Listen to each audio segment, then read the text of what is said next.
আসসালামু আলাইকুম ওয়া রাহমাতুল্লাহি ওয়া বারাকাতুহু। নাহমাদুহু ওয়া নুসাল্লি আলা রাসূলিহিল কারীম, আম্মা বা'দ। সম্মানিত ভিউয়ার্স, আজকে অত্যন্ত গুরুত্বপূর্ণ একটি বিষয় নিয়ে আলোচনা করছি। সেটি হচ্ছে বনি আদমের ভাবনার কিছু বিষয়।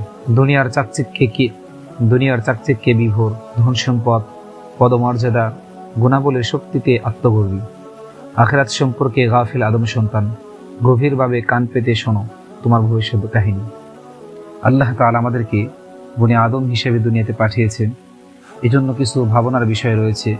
সেই ভাবনার বিষয় নিয়ে আজকে আমরা কিছু আলোচনা করব ইনশাআল্লাহ। প্রিয় যুবক ভাই এবং বোন, ওরে উদাসীন মন আমার, উদাসীনতায় তুমি তোমার গোটা জীবন বরবাদ করেছ। ওঠো, জেগে ওঠো, সতর্ক হও, জলদি তোমার অপরাধের জন্য মহা পরাক্রমশালী আল্লাহর দরবারে তওবা করো। এখনো সুযোগ আছে, সময় হেলায় হারিও না। যে সময়টুকু তোমার হাতছাড়া হয়ে গেছে তার জন্য তুমি আফসোস করো। অতীত জীবনের অপকর্মের জন্য অনুতপ্ত হও। কোমর বেঁধে নেমে পড়ো আমলের ময়দানে। পরিশ্রমেই সফলতা, উদাসীনতার পরিণাম দুর্ভাগ্য আর বঞ্চনা। প্রাসাদ তৈরি, পার্থিব স্বাদ, সরঞ্জাম জোগাড়, ধূর্তামি, চালাকির মাধ্যমে সম্পদ জমা করার মধ্যে তোমার সাফল্য নেই। তুমি কি প্রকৃত সফলতা চাও? এসো, আল্লাহ রাসূলের আনুগত্য করো, মৃত্যুকে স্মরণ করো, কবর ও আখিরাতের জীবনের ফিকির করো। পার্থিব জীবন এভাবে কাটাও যেন তুমি একজন মুসাফির বা পথিক। নিজেদেরকে সফল ভাবি। যদি আমাদের টাকা পয়সা, গাড়ি বাড়ি সবকিছু থাকে তাহলে আমরা সফল ভাবি, অথচ আল্লাহ পাক রব্বুল আলামিন কোরআন কারীমের মধ্যে সফলতার সংজ্ঞা বলেই দিয়েছেন।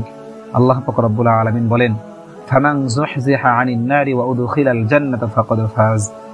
আল্লাহ পাক রব্বুল আলামিন এই আয়াতের মধ্যেই বলে দিয়েছেন, যারা জাহান্নাম থেকে মুক্তি পেয়ে জান্নাতের মধ্যে প্রবেশ করবে, শুধুমাত্র কেবলমাত্র তারাই হচ্ছে সফল।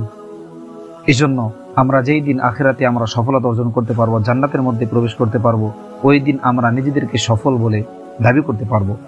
এজন্য আসুন আমরা আখিরাতে সফলতা অর্জন করার জন্য যা করার দরকার হয় সেটা আমরা করি। চিরস্থায়ী আবাসস্থল তো কেবল আখিরাতেই। পার্থিব সময় একেবারেই সামান্য ও সীমিত। আসল সফলতা হলো পরকালীন সফলতা যার ভাগ্যে জুটবে সেই প্রকৃত কামিয়াব।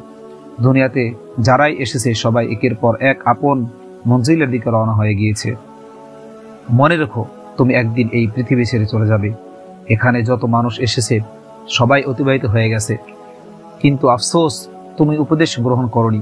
এখানে যারাই এসেছে থাকার জন্য আসেনি, সবাই এসেছে যাবার জন্য।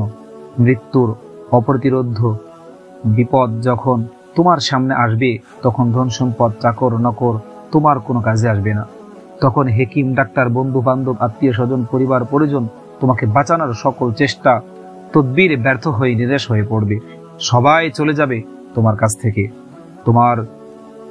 তোমার জান কান্দানি আরম্ভ হবে। কেউ তোমার মুখে চামচ দিয়ে পানি দিবে, কেউ পড়বে সূরা ইয়াসিন। এজন্য হে যুবক যুবতী ভাই এবং বোনেরা, আসুন রবের দিকে ফিরে আসুন, আসুন আল্লাহর দিকে ফিরে আসুন, আসুন রাসূলুল্লাহ সাল্লাল্লাহু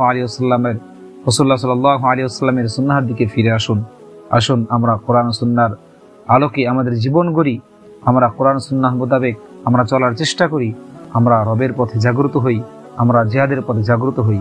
আল্লাহ তাআলা আমাদের সফল হিসেবে কবুল করুন, আমিন ইয়া রাব্বাল আলামিন।